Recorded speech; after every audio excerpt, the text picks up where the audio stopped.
Morning! I got some new toys today, including a new tripod and an O-light, or not an O-light, ring light for my camera. I'm not using it right now because it's charging. But after my last video when I was at the range, I thought, a lot of people are buying guns. If you aren't aware, we're in the middle of a pandemic. But a lot of people are buying firearms and going out and trying to use them for the first time, and they don't know what they're doing. And I am by no means a professional. It's not what I do for a living. That's not anywhere close. But I figured it'd be better coming from a normal person. Someone who just likes guns, goes hunting, is not trying to woo you with how much I know about anything, to tell you basic firearm safety and basic cleaning methods. So what I did today is I grabbed the 3 guns that are mine. And we're going to go through basic prep and safety for all of them. I'll do a brief thing on cleaning, and then I'll tell you what I do when I go to the range. And I'll kind of give you all encompassing what goes on, how it works, and luckily I have one of each main type of gun. I have a pistol, a rifle, and a shotgun. Obviously you can see, we'll get to this in a little bit, but I'm being safe. All the actions are open. There's no ammunition in any of these guns, all right? All right, let's get to it. All right, we're going to start with the rifle. This is the gun that I have on the longest. It's a Marlin XT17 HMR. You can see there's no ammunition in it. We're going to talk about proper handling and safety. So to start, always make sure your gun is unloaded. It's a basic premise. It's easy to check. Right now, I do not have a magazine in it. My action is open, which is what this is called. This is a bolt action rifle. It means you move the bolt up and down to load one in the chamber. Alright? When you are using the gun, you never put your finger on the trigger until you are ready to shoot. Alright? A lot of people like to put their finger in here even when it's unloaded just to rest it. Don't do that. It's bad. Because I don't know what's unloaded. Well, if you're putting a gun at me, I don't know what's unloaded. You may know, and that's one of the most infuriating things if you ever go to a range or are doing something and someone has the finger on the trigger or is pointing it at you. It's like, oh no, bro, it's unloaded. Don't care. Don't do it. Don't ever just tell someone that a gun is unloaded. Show them, and no matter what, keep your finger off the trigger. Unless you are ready to shoot, keep your finger off the trigger. Now, obviously I'm indoors, I'm not going to fire these right now. There's a lot of snow on the ground, it's about 20 degrees outside, it's the day after Easter. So I want to do this inside. This gun has a Tasco scope, 9x scope on it. I use it for coyote hunting and prairie dog hunting, small game type stuff. The bullets for this gun are smaller than the bullets for my pistol. This is a bullet for my pistol. The one for this gun is I used all of them last time I was at the range, so I don't have any to show you. But they are smaller. They might be a little bit longer than the pistol rounds, but the diameter of the bullet is smaller, and the diameter of the brass is smaller. So back to safety. I messed it up. I didn't have my gun on safe. Always keep your gun on safe, even when there's no ammunition in it. It's just a second reassurance. It keeps everyone else at the range safe, and they can see, okay, even if there is ammunition in there, I know that his gun is unsafe. It should not fire. Now, that being said, that's why you want to keep your finger off the trigger, because this is mechanical. Mechanics can fail. Having your finger off the trigger won't go off. Having the action open, it will not go off.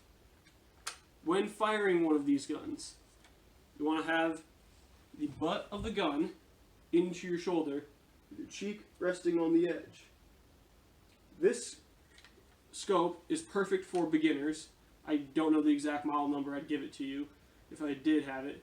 But you cannot see through the scope if your head is in the wrong spot. And that's why I love it, is if I'm at the range and I'm too close or too far away, you can't see the target. You have to be almost at the exact right distance for it. That's the basics, and it stays the same for every gun. Is keep your gun safe, keep your finger off the trigger, don't point it at anyone, and keep the action open. It's a reassurance for everyone else. This also has what I refer to as a dummy trigger. It's not what it's actually called. It's like an extra safety trigger, if you can see that there. So what happens is you push this trigger down all the way to meet the real trigger, and then you know as soon as you pull this real trigger, it'll go off. It takes some of the guesswork out. You don't know. You're not waiting for it to go off. You know, press this back, and then as soon as you start pressing back on that metal trigger, then it'll fire.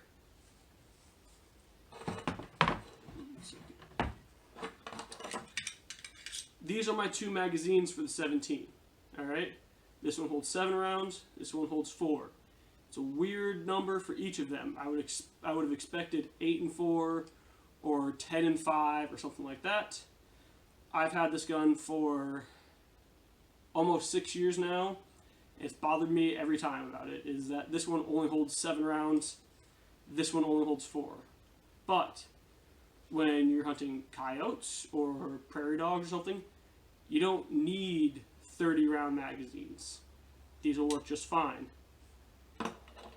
Moving on to the pistol.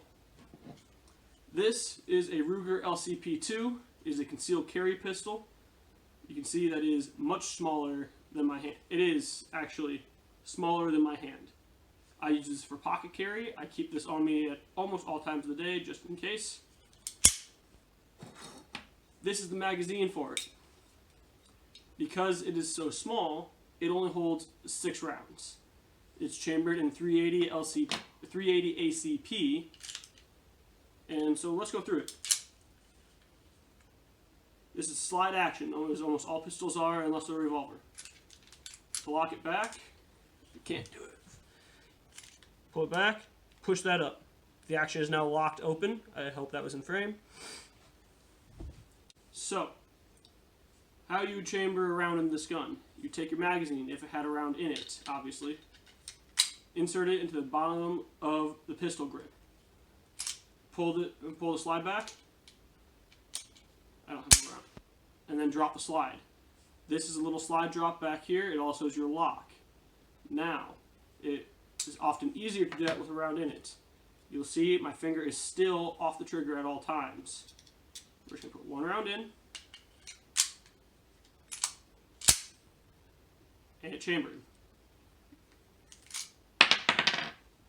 And it locked back. Pistol safety is very important, as I know a lot of people are buying pistols right now. If you're going concealed carry and just personal protection outside of your home, you know, not somewhere you think you'll get in a big gunfight, obviously, because no one expects to be in a big gunfight. A little concealed carry, get out of danger type pistol like this is a great bet. It is smaller than a 9mm, the bullet. The bullet is smaller than a 9mm, but its diameter is actually very similar to a 9mm in size. So the actual brass here, that is your bullet. The actual bullet itself, this top part that looks like it has copper on it. The brass or the casing is much smaller than a 9mm. It doesn't have as much power behind it. And that's why a lot of people are like, oh, you get a 9mm over a 380. I don't see much of a difference between the two. I've fired both. I like both. This just fit my everyday needs a lot better. My final gun is a Mossberg 835 Ultimate. I've had this shotgun for 2 years. Before that, I had a Stoeger P35. They're both 12-gauge shotguns. I got this one from my grandpa, actually, when my Stoeger broke and no one would work on it. And it was only about a $5 fix. Some stuff up in the action broke. And it was a $5 fix, but you couldn't just buy the couple pieces it needed. You had to buy the whole mechanism and then take apart your action and put it back together. Wasn't worth it. It was about $100 of parts for a $200 gun. Now, actually, something I forgot about the pistol is you'll notice there is no safety on this pistol. Alright, this is the mag drop. This is the release. Now I gotta put it back. There is no safety on that pistol. Thus, I almost never have a round chambered. So I never have a round in the chamber of the gun itself when I am carrying this, because things happen if you're pocket carrying, things happen, and you don't want that to go off and shoot you in the leg, or if you're hip carrying, shoot you in the side of your hip, whatever. So I typically don't keep one chambered, but I am fast enough that I can get one chambered. Now, this shotgun, action's open, it can't fire. Your safety is in the back here. This is a thumb safety. Now it's on fire because you can see the little red. Now it's on safe. I went ahead and took there's basically a piece of wood that you can put into your mag tubes that you need in there if you're hunting ducks, in my state at least. You can only have 3 total rounds in your gun. Took that out because I'm currently using it for home defense, and I wanted to have a couple more rounds in there. I also do not keep a round in the chamber, even though this is my home defense gun, because I'm quick enough that I can rack this comfortably and know I have it ready. And I don't want anything bad. I don't have any kids or any young ones running around. I have my fiance, but we just want to be safe. And that's the big thing with guns, is you have to be safe and you have to know what you're doing. So, how this gun works, I'm going to grab, this is birdshot. This is extra light 7 and 7.5 birdshot. I think it's 2 3/4 inch. We'll get to that later. How you load this gun? You have your mag down here. Put a round in. This is a slide. This is your pump release. It won't go down without me touching it. I'm holding it. It goes down. You pump it up again. You have a round chambered. If you were going to fire this gun, you would take it off safe, touch the trigger. I'm not going to do that. See, it's locked again. I press it. It slides back. Now, if you are firing this gun in any sort of situation, as soon as you pull the trigger, you would be able to pull this slide back and then rack another round. That is the basics. That is what you need to know to fire and safely control each of these guns. Don't point it at anyone. Don't put your finger on the trigger until you're ready to shoot. Keep the action open if you're not firing. There was another one. I forgot. Really, you can get away with those 3, but there are 5 steps. I just can't remember the other 2 right now for some reason. I had them written down, and I kind of threw away my piece of paper because I got it. So now we're going to move on to what I bring with me to the range to be safe. First things first, if I'm at the range, earplugs. It gets loud. Technically with this gun, I don't need them. It's still always better to have them with, just in case, because there might be other people there with bigger caliber weapons that are sighting in, and there's a lot of rounds going off. And even after a couple rounds with this is a very small chambered gun. 22 long rifle is a bigger round than this one. This one's going much faster, but still. After 5 rounds, 5 shots in a row, your ears will start ringing. I normally have my safety glasses, which are, for me, typically sunglasses, which, if the sunglasses you've seen in the other videos, are actual safety glasses that just look like normal sunglasses. For the shotgun, I always have earplugs in when I am typically I don't actually go to a range to fire this gun. I kind of just, if I'm in my hometown, I just go to the side yard. If I am out here, I might go to out to just some public land and shoot steel. But anytime I'm not in a hunting situation, earplugs are in. When you're hunting, you're typically not shooting more than 1 or 2 rounds in a row. It's still going to be loud, but it's not going to damage your ears. I still recommend wearing them at all times.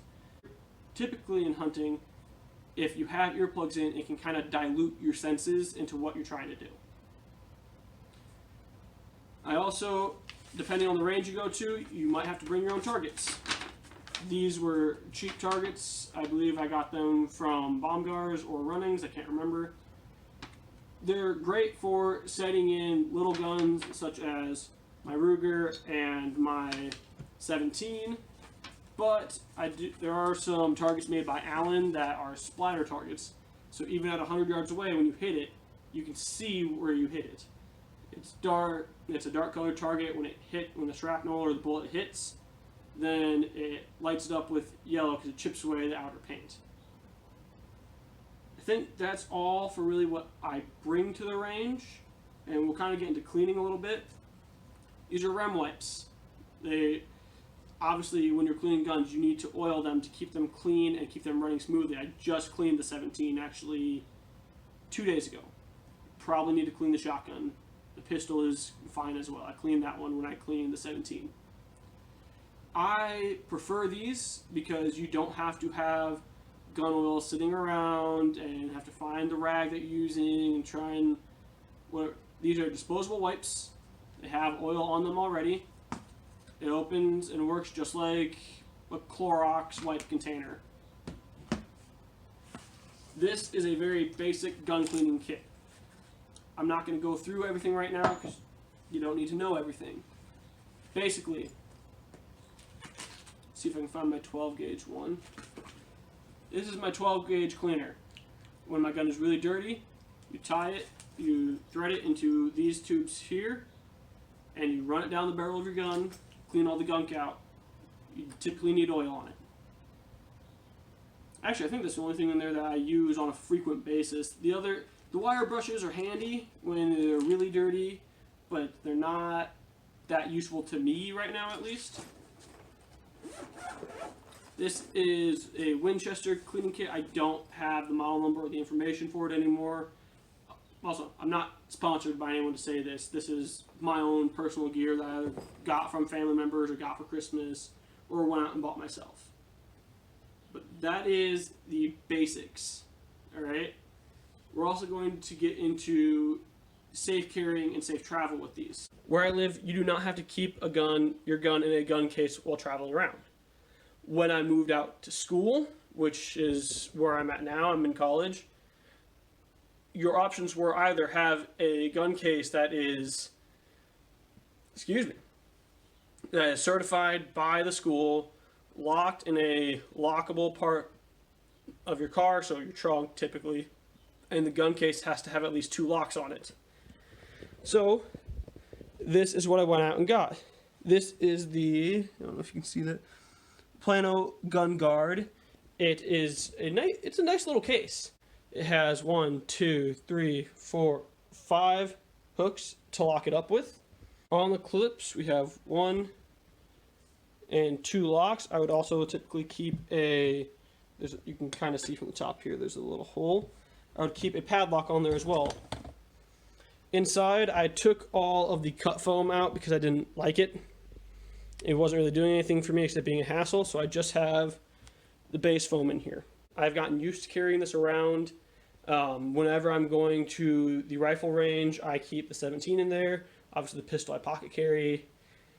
The only time that I kept the shotgun in here was when I was still living on campus. I would have to disassemble it to get it to fit in here. It is a smaller case. Here, I'll show you with the 17 actually.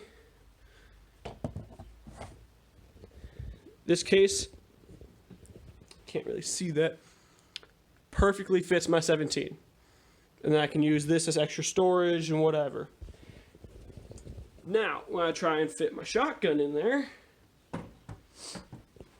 once I get it back here,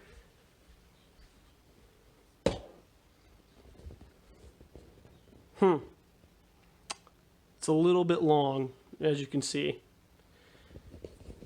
Thus, I would have to disassemble it, and I did that a lot, and I'm pretty sure that's how I broke my Stoker, because I disassembled it, had to drive across the state to get back home, and then I put it back together, I racked a couple rounds through it, make sure it was working. I was going pheasant hunting that day, and it busted as soon as I got out to the field. My dad and I got out of the truck, put around it, put a shell in, pumped it, and my action jammed forward into the gun itself, and I was like, oh no, that's not good. At my school, the other option was you had to go register your gun with public safety. They would keep it locked up for you. You would get a little ticket, and if you ever needed it or wanted to go get it out of their vault, you'd bring your ticket to them, and then they would say, here's your gun, here's your kit, or they would bring it to your car or wherever you were planning to house it, and they'd say, here's your gun, here's your case. When you come back, make sure you re-register it with us so we can put it away and keep it safe. So that is basic gun safety.